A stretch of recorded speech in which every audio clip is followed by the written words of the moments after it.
اس وقت پوری دنیا کورونا کے آہنی شکنجے میں جکڑی جا چکی ہے۔ اگرچہ یہ وبا بھی گزشتہ صدی میں پھیلی 3 عالمی وباؤں سے ملتی جلتی ہے، انسانی تاریخ ایسی وباؤں سے بھری پڑی ہے۔ ماضی قریب میں یعنی 2014 میں بھی ایبولا کی صورت میں دنیا نے ایک وبا دیکھی تھی، جس کے بعد دنیا پھر اسی آب و تاب سے رواں دواں رہی۔ تو کیا 2020 کے کورونا کے بعد دنیا رک جائے گی، ختم ہو جائے گی؟ نہیں، بالکل نہیں۔ جیسے ہی کورونا کی گرفت کمزور پڑے گی، دنیا پھر اسی گہما گہمی اور رفتار کے ساتھ گھروں سے نکل پڑے گی، اور پھر اسی طرح اچھے برے اعمال اپنے عروج پر ہوں گے۔ حالیہ وبا کے بارے میں مختلف آراء زیر گردش ہیں۔ مذہبی لوگ اسے خدا کا عذاب قرار دیتے ہیں، تو غیر مذہبی اسے ایک وائرس کا فطری رد عمل قرار دیتے ہیں۔ کچھ دانشور اسے تہذیبوں کا تصادم قرار دیتے ہوئے ایک جنگی چال سے تشبیہ دیتے ہیں، اور کچھ کا کہنا ہے کہ یہ وبا تو محض ایک ٹریلر ہے، جبکہ اصل عزائم تاحال پوشیدہ ہیں۔ ہو سکتا ہے یہ سب باتیں اپنی اپنی جگہ درست ہوں، اور ماضی کی طرح یہ وبا بھی ممکنہ تباہ کاری کے بعد ٹل جائے اور دنیا پھر سے گلوبل ولیج کی زندگی سے لطف اندوز ہونے لگے۔ لہٰذا اس پیرائے میں موجودہ وبا کا پوری دنیا کو اپنی لپیٹ میں لے لینا کچھ اچنبھے کی بات نہیں۔ رہی بات عذاب الہی کی، تو ممکن ہے طاقتور قوموں کا کمزور قوموں پر بڑھتا ہوا ظلم و جبر دیکھ کر خدا کی صفت الجبار و القہار جوش میں آ گئی ہو۔ دیکھا جائے تو دنیا میں برائی حد درجہ عروج پر تھی۔ یوں تو یہ سب برائیاں پہلی امتوں میں بھی موجود رہی ہیں، جن پر ان برائیوں کی پاداش میں طرح طرح کے عذاب بھی نازل ہوئے۔ پتھروں کی بارش، سیلاب، بندروں کی شکلیں، پہاڑوں تلے کچلے جانا وغیرہ وغیرہ۔ اب بھی قدرت کے لیے یہ بہت آسان ہے کہ جس شہر یا ملک میں برائی حد سے تجاوز کر جائے اسے پلٹ دے، اور بس قصہ تمام۔ مگر 1400 سال گزر گئے، ایسا نہیں ہوا۔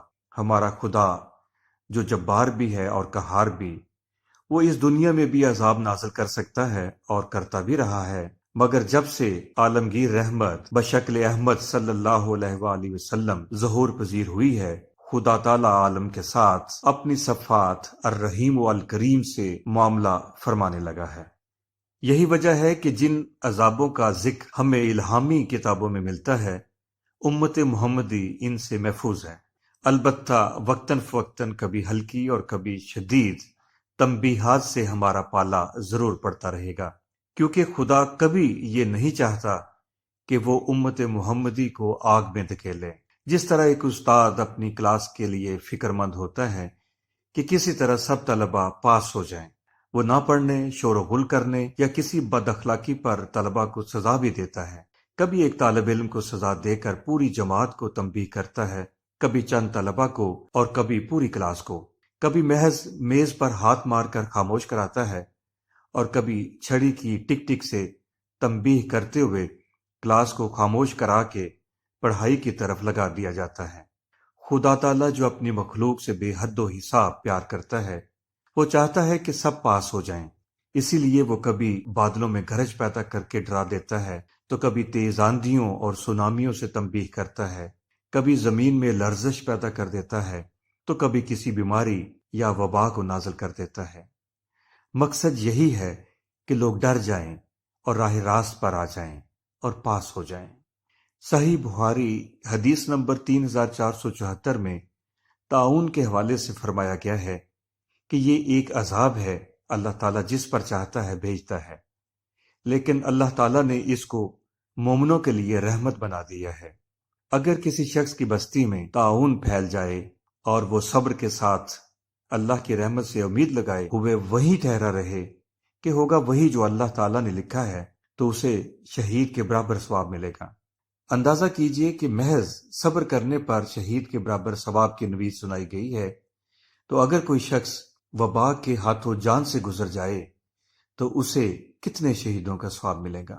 لہٰذا رحمت للعالمین کی امت کو ہر حال میں خوشگواں رہنا چاہیے، کیونکہ اللہ تعالیٰ فرماتا ہے کہ میں اپنے بندے کے گمان کے ساتھ ہوں جو وہ میرے متعلق رکھتا ہے۔ صحیح بخاری حدیث نمبر 7505۔ لہٰذا کیوں نہ ہم اپنے رب سے رحمت اور کرم کی امید رکھیں۔ وہ جب اس طرح کے حالات پیدا کرتا ہے تو دراصل وہ ہمیں ہمارا سبق یاد کرا رہا ہوتا ہے تاکہ ہم امتحان میں کامیاب ہو جائیں اور جنت انعام پائیں۔ اگر کوئی یہ سمجھتا ہے کہ یوں ہی مستیوں میں کھیلتے کودتے پاس ہو جائیں گے اور جنت پائیں گے تو یہ تصور غلط فہمی کے سوا کچھ نہیں۔ ایسے ہی لوگوں سے مخاطب ہو کر اللہ کہتا ہے کہ تم یہ گمان کیے بیٹھے ہو کہ جنت میں چلے جاؤ گے، حالانکہ اب تک تم پر وہ حالات نہیں آئے جو تم سے اگلے لوگوں پر آئے تھے۔ انہیں بیماریاں اور مصیبتیں پہنچیں اور وہ یہاں تک جھنجھوڑے گئے کہ رسول اور اس کے ساتھ کے ایمان والے کہنے لگے کہ اللہ کی مدد کب آئے گی؟ سن رکھو، اللہ کی مدد قریب ہی ہے۔ سورہ نمبر 2 آیت نمبر 214۔ معلوم ہوا کہ ہر بیماری میں، ہر مشکل میں ہمیں اللہ کی مدد کا انتظار کرتے رہنا چاہیے۔ تمام تر حفاظتی تدابیر اور انسانی کوششوں کے ساتھ ساتھ اپنے رب سے خیر کی توقع رکھنی چاہیے۔ زندگی کی حقیقی کامیابی کوئی 200 سال جینا نہیں بلکہ خاتمہ بالخیر ہے۔ کرونا ہو یا کوئی اور فتنہ، اللہ ہم سے صرف 2 کاموں کی توقع رکھتا ہے: آسودگی میں شکر اور مصیبت میں صبر۔